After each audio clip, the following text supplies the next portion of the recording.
नमस्कार बच्चों, आप सभी का स्वागत है आपके अपने यूट्यूब चैनल होम साइंस में, जिसमें आज आप सब देखने वाले हैं BA first semester home science. जी हाँ, BA first semester home science की क्लास चलने वाली है। जैसा कि आप सबको पता है, जनवरी के लास्ट वीक तक आप सबका पेपर होने की संभावना है, तो इसलिए रोज़ाना क्लास अटेंड करते रहें, ठीक।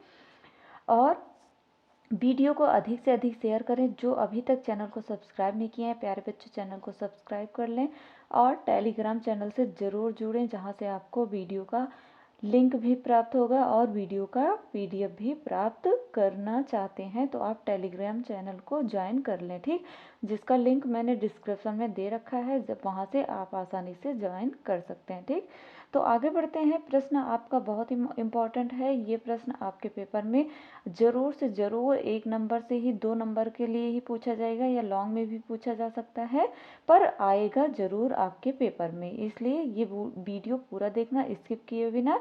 आप सब वीडियो को स्किप कर देते हो और समझ में नहीं आता, फिर बोलते हो मैम समझ में नहीं आया। ऐसा ना किया करो, वीडियो पूरा अंत तक वॉच किया करो, ठीक। तो देखते हैं, आगे बढ़ते हैं। क्या है प्रश्न हमारा, क्या कह रहा है? वायु द्वारा भोजन पकाने की 3 विधियां बताइए। तो अब वायु के द्वारा तो भोजन पकाते हैं, आप सबको पता है, आप भी पकाती हैं, पर आप पकाते हैं, पर आपको ये पता है किस तरह से 3 ऐसी कौन सी विधियां हैं जिसके द्वारा आप वायु द्वारा भोजन पकाते हैं। तो आइए देखते हैं, आगे बढ़ते हैं।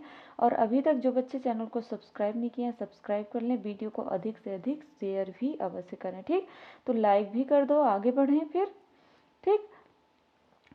और वायु के माध्यम से भोजन पकाना, जैसे वायु के माध्यम से भोजन पकाना कैसे पकाते हैं? यदि भोज्य पदार्थ तथा आग के बीच कोई अन्य माध्यम नहीं है, तो वायु आग की गर्मी लेकर पदार्थ को पहुंचाती है, और इसी विधि द्वारा पका भोजन वायु द्वारा पका हुआ भोजन कहलाता है। आपको अगर कोई कह दे कि वायु द्वारा भोजन कैसे पकाया जाता है, तो आप कैसे बताएंगे? इसी तरह बताएंगे। क्या आप बताएंगे हवा चल रही है, हवा में रोटी बना के लटका दिए तो सेक जाएगी? ऐसा नहीं होता है बच्चों। पंखा लगा के क्या आप रोटी सेक सकते हैं? बिल्कुल नहीं सेक सकते, है ना। तो वही ही नहीं, माध्यम क्या है? आग के माध्यम से जो आग की लौ निकलती है ना, जो गर्मी लेकर के पदार्थ को पहुंचाती है। गर्मी जब आप रोटी सेकते हैं गैस पर, तो वो आग भाप के द्वारा निकलती है, हवा के द्वारा आग निकलती है, और उसी से वो रोटी पक जाती है, ठीक। वही क्या कहलाता है? आपका वायु द्वारा भोजन पकाना, ठीक। इसी विधि में वायु के साथ कोई अन्य धातु अथवा ऊष्मा के सुचालक भी उस भोज्य पदार्थ को पकाने में सहायता करते हैं, जैसे राख हुए, रेत हुए, बालू आदि। सॉरी बच्चों, जैसे राख है, राख में भी वायु द्वारा भोजन पकाते हैं। रेत है, बालू है, आदि है। और वायु द्वारा भोजन कई ढंगों से पकाया जाता है, जैसे भुनना या सेकना हुआ, रोस्टिंग और बॉयलिंग, ठीक, ब्रॉयलिंग। और उसके बाद धातु में भुनना, पैन ब्रॉयलिंग, जो पैन में आप बनाते हैं। तंदूर में पकाना, बेकिंग करना, ठीक। तो भोजन पकाना या सेकना, सबसे पहले देखते हैं रोस्टिंग के बारे में। तो रोस्टिंग में क्या होता है? इस विधि में भोजन प्रत्यक्ष आग के संपर्क में होता है। प्रत्यक्ष रूप से क्या होता है? आग के संपर्क में रहता है। जैसे कि आप रोटी चूल्हे पे सेकते हैं, तो प्रत्यक्ष रूप में आग के सामने रहता है, और आग की लो वह वायु भोजन को अंदर तक गलाकर पका देती है। जैसे बैगन हुआ, आलू व भुट्टा आदि भुनने के लिए यही विधि अपनाई जाती है। उसके साथ रोटी फूलने हेतु भी उसे सीधी आग पर रखा जाता है। अगर आप रोटी फुला रहे हैं, बना रहे हैं, तो तब भी आप सीधी रेत पर ही रखते हैं, सीधी आग पर ही रखते हैं, और जिससे क्या वह पूर्ण रूप से सेक भी जाता है, ठीक। और कुछ भोज्य पदार्थ जैसे डबल रोटी हुआ तथा मांस हुआ आदि को भुनने के लिए हम तार की जाली या सलाखों का प्रयोग करते हैं। तार के जाली कुछ रखते हैं ना, तो स्टैंड रखते हैं, फिर उसके बाद ही सेकते हैं, भूनते हैं, ठीक। भोजन इस विधि में भी हवा के ही संपर्क में रहता है। यह विधि ग्रिलिंग कहलाती है। क्या कहलाती है? ग्रिलिंग विधि कहलाती है, ठीक। इसके अतिरिक्त गर्म राख में शकरकंद का भुनना, जैसे कि आप सब ने बचपन में बहुत गंजी खाई होगी भुन के, ठीक। अब भी खाते होंगे, कुछ लोग ऐसे होंगे। तो वही शकरकंद है, गंजी, ठीक। गंजी नॉर्मल भाषा में, देहाती भाषा में, जैसा कि आप सब को पता है। शकरकंद का भुनना अथवा भाड़ पर रेत या बालू द्वारा चना, लाई, मटर, मूंगफली आदि का भुनना ही कहलाता है। जैसे लाई भुनी जाती है ना, तो मटर भुना जाता है।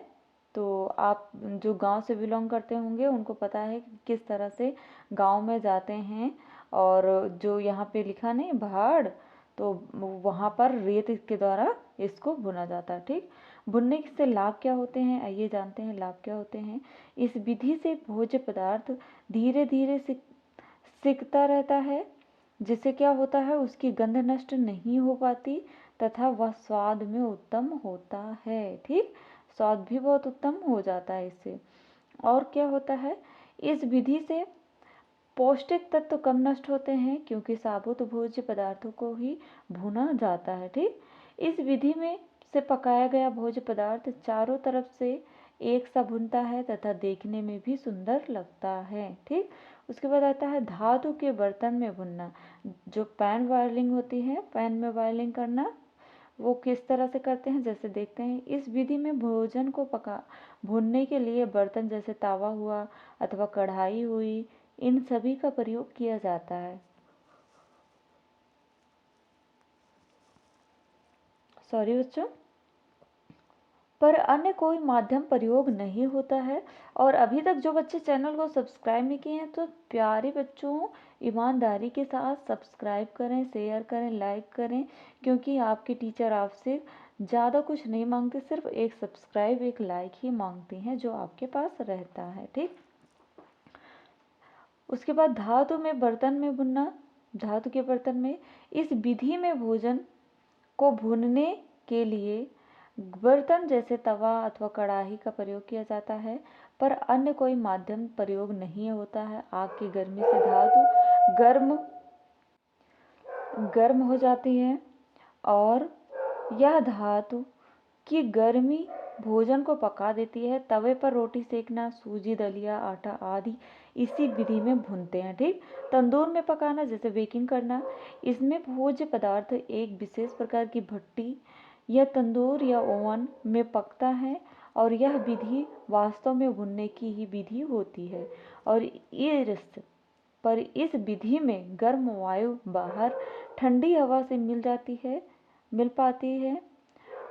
नहीं पाती है। जो आप केक बनाते हैं ना, तंदूर में बेकिंग करते हैं ना, तो वो हवा नहीं मिल पाती है, जिससे क्या हुआ, गर्म वायु एक सीमित आकार में रहती है, जिससे वायु का तापक्रम भी बढ़ जाता है तथा भोजन शीघ्र पक जाता है। इस विधि का प्रयोग भी प्राचीन समय में से होता आ रहा है। प्राचीन काल में जो देसी भट्टियाँ थीं या तंदूर हुआ करते थे, जिसमें तंदूर की रोटी पकाई जाती थी।